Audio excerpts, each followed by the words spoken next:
Hey everybody, GG Inspire here.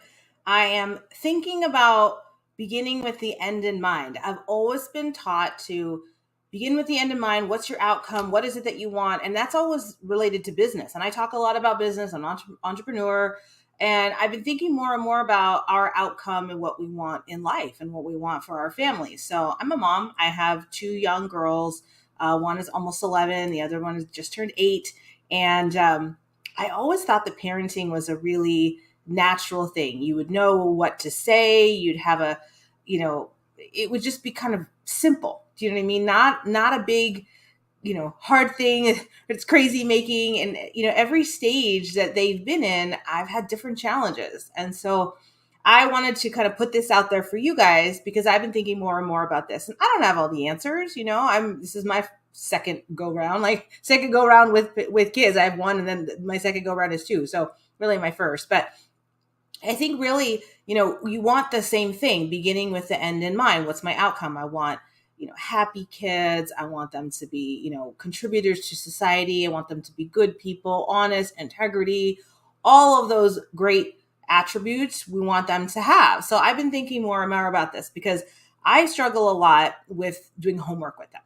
Because I think over the years, and I thought it was a natural thing and things were going to just come to me.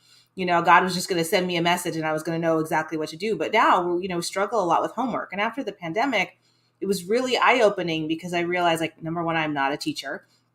I have, something to learn about patience, but I've struggled a lot with homework. And so a lot of times now what happens is between the two girls, my husband works with them a lot. I work with them sometimes, but there's a lot of challenges with understanding certain things or, the work ethic, staying consistent, staying focused. That's a big one, is staying focused. So how do we want them to be, right? We want them to, be able to just calmly think of the answer and work through it and be open to suggestion. But there's no quick fix. It doesn't happen overnight. And we don't have a crystal ball of how things are going to end up. So what I was thinking about is, right, beginning with the end in mind, I want to be the example. So I want to show them a good work ethic. I want to show them consistency. But what I'm starting to realize is either I'm not setting that great example or it's taking more time than I realized it would.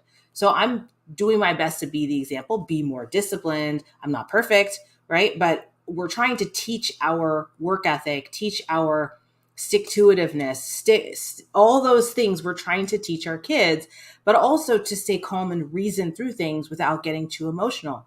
Now, do I get really emotional when there's a lot of stuff going on? Maybe not. I don't know that I really do, but everybody's different.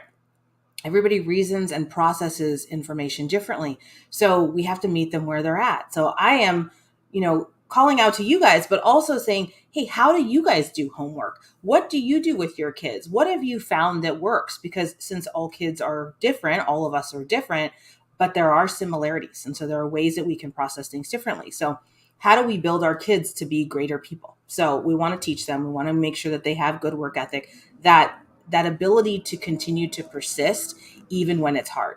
So we talked about before, being open to new ideas, being resourceful, looking for new solutions, and being persistent. ORP, that's one of my favorites. But being a good human is also being sensitive to other people's challenges. They're having challenges, not flying off the handle, but meeting them where they're at. Okay, what is it? Getting them to talk about it. Let's talk it through. What's the challenge? Now, that might be a little bit tougher with an 8-year-old. It's a little bit easier with the 11-year-olds, but it still can be an emotional process. So we want to make sure that we're adding, but not taking away, doing what we can to enhance the situation and make it better, not making it worse.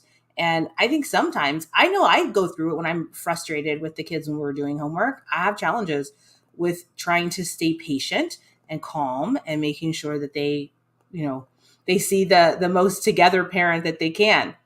Not always. Okay. But ultimately, what is it? It's we need to be the example. We need to set that example of being calm, of being rational, of taking the challenges that come at us and not getting super emotional, because it doesn't happen overnight. We need to be able to work through the things that we deal with on a day-to-day basis so that they see us deal with challenges in a healthy way. And the healthier that we can be, the healthier that they will be, the healthier that they will grow up to be. No, it takes time. It's not an overnight process. I wish it was like, I wish that I could just make them listen.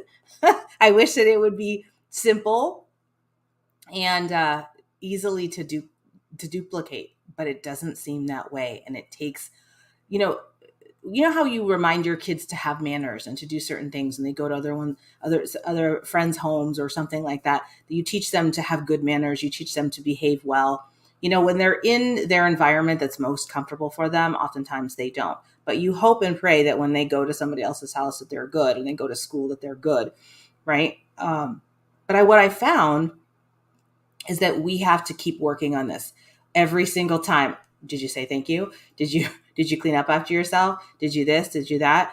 It becomes something that we feel like we say so many times, and I'm sure they feel like we say it so many times, but which just that hope that when they're by themselves, they are in a position that they make the best choice. They make the one that's going to help them, go forward and get into a better situation, be invited back to the house, or make the better choice at school, it might be the harder road in school, in life. It might be the harder road, but it's the one that's going to give them the most reward.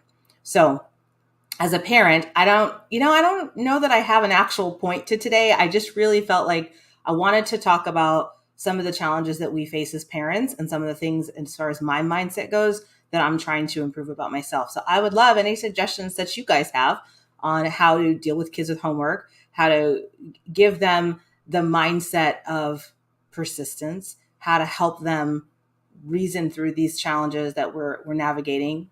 They're navigating homework, and that's the stuff that we think is no big deal, but it's teaching us work ethic. So I hope that you guys have a fabulous day. I hope that this is at least going to spark some conversation with all of you and be inspired for a great life.